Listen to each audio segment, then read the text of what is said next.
Hey, Zen fam. It's been a while, isn't it? Sorry, my muse has just not been talking to me recently, which is one of the things I wanted to speak to you about before we get cracking into the main part of the video. So, some of you long time guys will notice that it's kind of hard for me sometimes to be up to the minute with the news.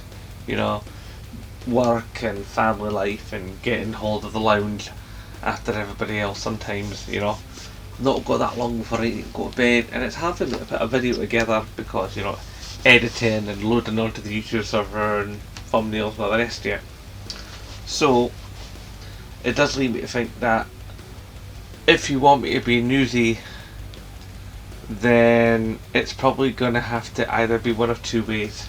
One, I'll come at it a bit late, but you get my perspective, you get my Zen bloke vibe, my general sort of thoughts and feelings on it. You get a bit more of a twist to it. It's not full news because it's already been reported to death by a zillion other YouTubers, but you get my personal vibe on it, which I think is part of the reason why you come here.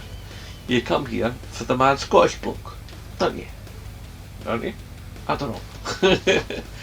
Or, and this is what will probably happen, probably the most I imagine, is I'll end up seeing a video and then making it on my phone or my tablet, probably while at work.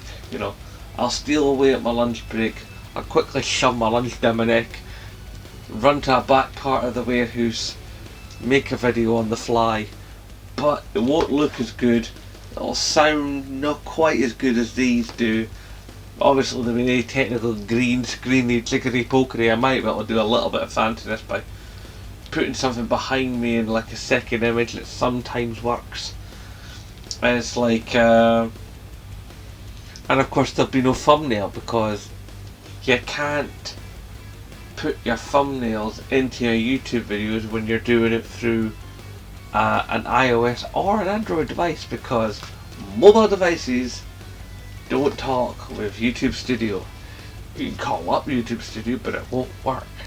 So I can't put my nicey thumbnails upon my YouTube videos if I do it all from my phone. I can do a lot of things, but I can't do that. So if you're listening YouTube, could you fix that please?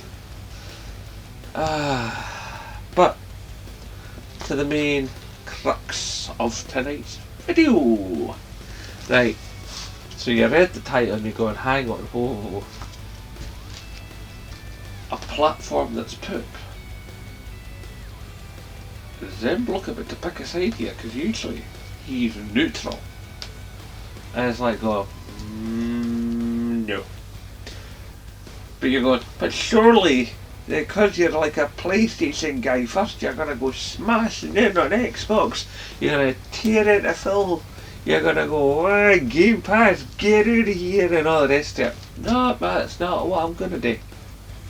And they go, I know what you're going to do. You're finally going to say, I've seen the error of PlayStation, I'm going to sell my 5, I'm going to buy an Xbox Series X, I'm going to get that expandable memory, and I'm going to go hellbent for leather, and never mind that the sticks are offset and I can't play on offset sticks because I'm going to go to Xbox. That's not happening either. And it's like, right then, right.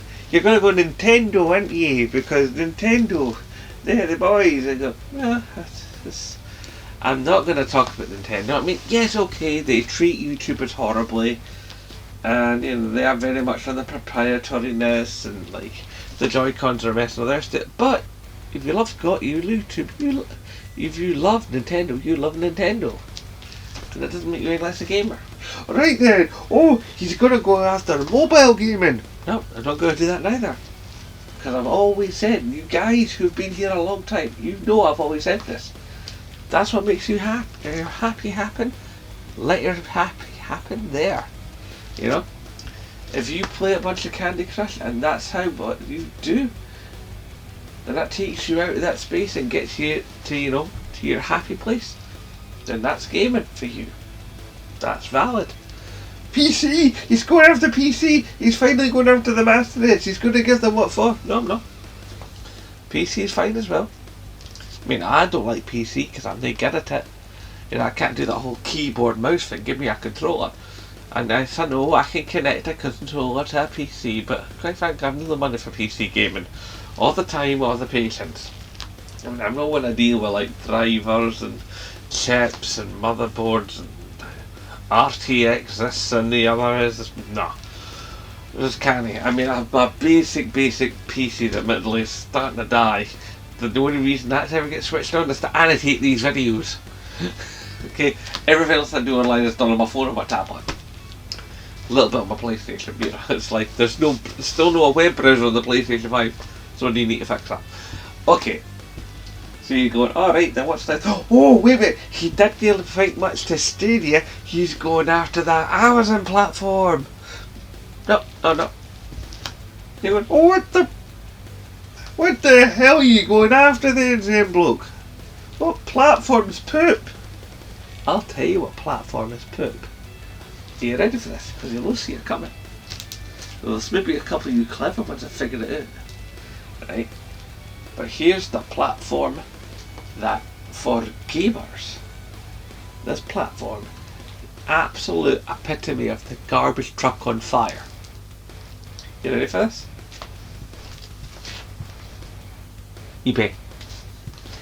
eBay is a hellscape if you're a gamer, right? You're going, that's not a gaming platform. No, but it's a platform online that gamers use to buy video games and peripherals and systems, of course, but primarily games. Alright? Let me try and round this out for you if I may. Okay?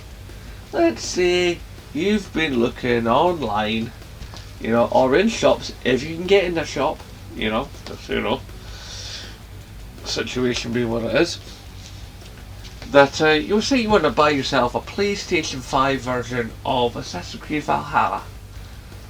Can you tell I'm speaking of a personal experience here?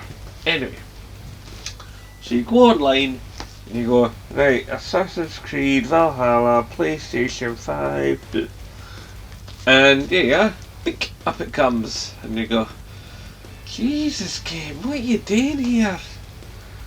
Can't afford that. Pre-owned price is terrible. Sometimes the pre-owned price for the games is more than the actual game first hand.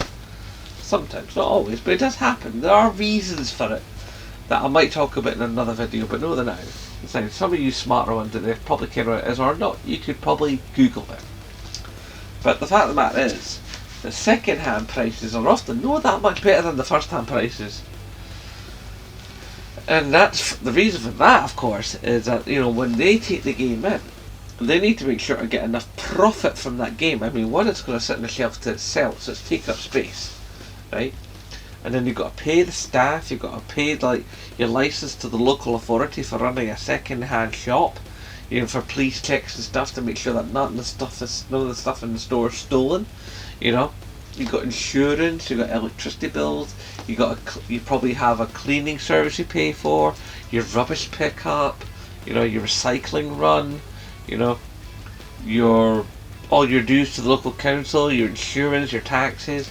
You know, running a shop is a complex and expensive business. You know, that's why so many stores have gone to the wall while all this craziness for the last, you know, 13 months or so has gone on. A lot of shops have gone to the wall because of this, because they can't keep up those costs when nobody can come into the store and buy stuff. So that's why when you go into Game or GameStop or EB Games or Ginger Games or wherever you are in the world, you know, and you go, aye, here we go, I've only had it like about 3 weeks, didn't think that much to it, thought I'd bring it in, you know, get a bit of trade-in value, and even with the trade-in value, just store credit, you go, that's how much they're giving me for it? What?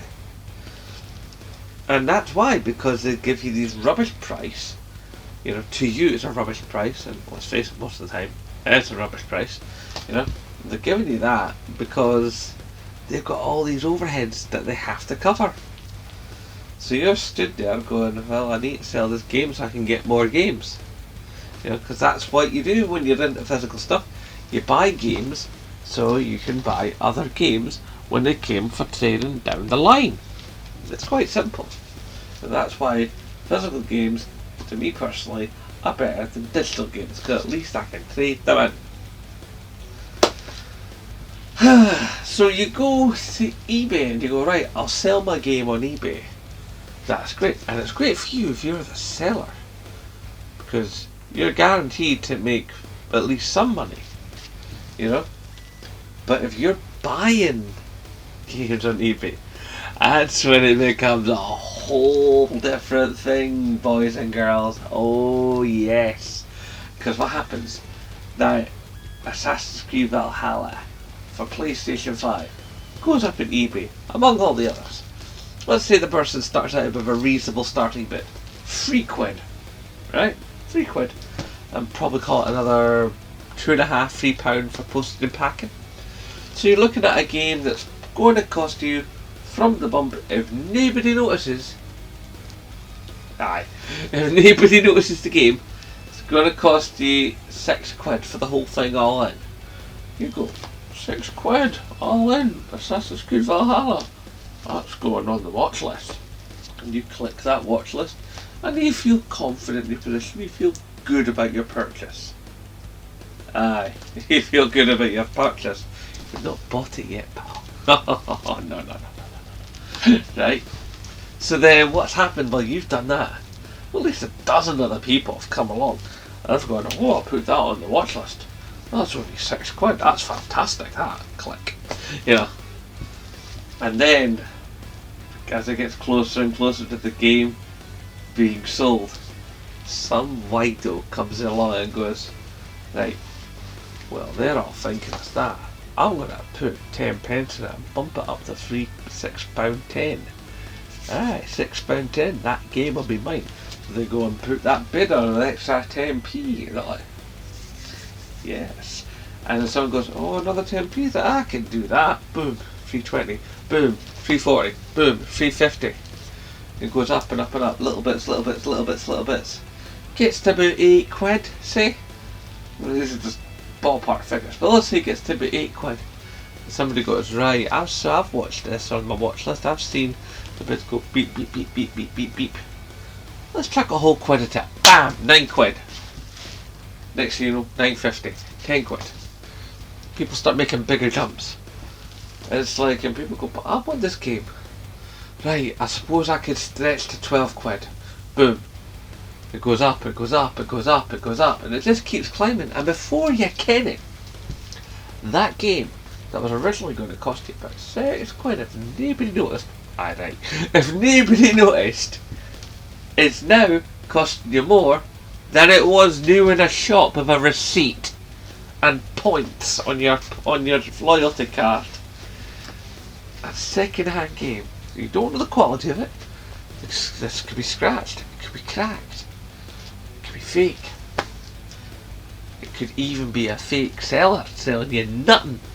I mean, we all remember those cases all the years ago with the PlayStation 3, when there was that boy that paid, what was it, like $600 for a picture of a PS5. And it's like, you know, not a PS3, I mean, he bought a picture of a PS3. The same things have happened with the 4 and the 5 in the early days. Because there are some seriously unscrupulous people out there online. Well, just in life in general, but anyway. So, be a wary consumer, because eBay is a hellscape. And even if you go and think, alright, I'm not buying a game because I know that the games market is always crazy. If it's a new title, I'm jiggered. If it's like a classic retro title, I'm jiggered. I've got to stay somewhere in the middle. Don't go too old, don't go too new. Like towards the end of PS3, nothing newer than God of War, I should be alright. And you might very well be, but you never truly can be sure. So you think, well, I should be alright if I'm buying peripherals. Really? You want to buy peripheral online? One, you didn't care if it really is first party, because who really wants to buy second party stuff, especially for a PlayStation 5? You know, you might forgive yourself a bit if you're running a PlayStation 3 and you're not doing that much with it, but you still like to have a bit of a fiddle with it, so you go, I'll plug down to like a, you know, a second party controller for a PS3. It won't be that bad, you know. I mean, it's not like I play it all the time. It's not like it's my 4 or my 5, especially my 5. So yeah, I'll go a bit second party on that. No, didn't, because usually they're mints. It's like, and even if it's not, I mean, the conditions some of these games, these game controllers come in, you know how good that battery is. You know how well that machine, how that piece of equipment was treated. You know what kind of manky person had it before you. I mean, even with your own controller, I mean, you pick up a DualSense, you pick up one of these, right? Looks fine, looks pristine, right? But see these little grooves here? Every once in a while, what you find yourself having to do is you have to get some toothpicks and let them soak in ibuprofen alcohol and go along these little lines and take out the stuff. And even though you wash your hands before you play on this puppy, I mean, like these bits here where your fingers rest, it's like, now mine's clean because I love my system and I baby my systems, but honest to God, it's like I had to hit this recently with a bit of the old isopropyl alcohol because these two bits here, they picked up the oils from my fingers and the colour, and that's me on my controller thinking I'm manky. It's like, and trust me, I spent 13 years as a coffee monkey. People are manky. People are disgusting. And like, people eat while they have the controller stuff. They'll be sitting there playing and they'll sneeze on it. People are manky, and you want to buy that? Hell no! And it's like, or at least when you do, you better be taken out of that box or that jiffy bag with gloves on, and then you want to be hitting that with whatever, like antibac spray or something, I don't know, or isopropyl wipes, and just getting all over the thing. And it's like, cause I wouldn't trust that thing. I mean, it's bad enough when you, like, back in the day when the like PlayStation 4 first came out and there was those ones in the display units in the store, and it was, you didn't want to think about some of the people that have been there before, especially kids. Parents, honest to God, parents are manky. Oh, no. Right, so let's face it, right, so games, that's a write-off, because this is going to go up and up in price and end up costing you so much it's not going to be worth it. Peripherals are just no worth it because you didn't care what you're getting or the state you're getting it in or the state of the person that sold it to you. Right? And it could get damaged in transit. Systems are definitely not worth it because, you know, chances are good you're going to get ripped off. And it's like, and by the time you've got the thing, if you were indeed the lucky bidder, you've probably paid so much over the odds, you could have waited a wee while and got 2 of them in a shop. And you've not got any points, and you've not got any receipt. You, my son, are jiggered. So yeah, eBay, no way. Leave that alone. Sell on eBay, but then again, if you're all following my advice, you will sell anything on eBay because they would buy it. So, hey, what a circus! God. So all I'm saying, basically, guys, just be careful, temper your expectations, and just know that eBay. Oh dear God! As I said before, to use the words of Kinda Funny Games Daily and that, it's the garbage truck on fire. It really is. Okay, sorry it's been a while, like I said at the beginning of the video, but just my muse was no talking to me, but I think we're back now. Do please let me know in the comment section down below about the whole news video, wondering if I should continue doing news videos, and if you're happy with them going the way that I was, you know, being a wee bit late with my own personal spin, or being more close to the actual time, but being done on my phone and not having all the spangliness. Also, you may have noticed a wee while ago I started a series where I'm looking to highlight other small Scottish gaming YouTubers. If you are one, or you know one, that isn't me, because I'm not going to do a video on myself. that'd be a bit weird. Then let me know, or let them know so they can contact me. And, I'll make a video on them. Just let them know, or let yourself know, that there are some stipulations. One, I'm generally looking for somebody about the same or a bit smaller than me. I'm not wanting to do a video on anybody that has anything to do with the console wars, because that stuff just can get in the bin. Console wars, I don't want to know about it. Also, I need to have permission from you to use your content in the video. And last but not least, when the video is made, if the video is made, then please, by whatever means you can, and as many places as you can, share the video out. That's all there is to it. Anyway, I think I've spoken for quite long enough. I've rattled on for the better part of half an hour here. Oh god. Okay guys, you know the drill. I'm gonna love you and leave you now, so hashtag support Scottish YouTubers, and of course, as always, aye, nae bother.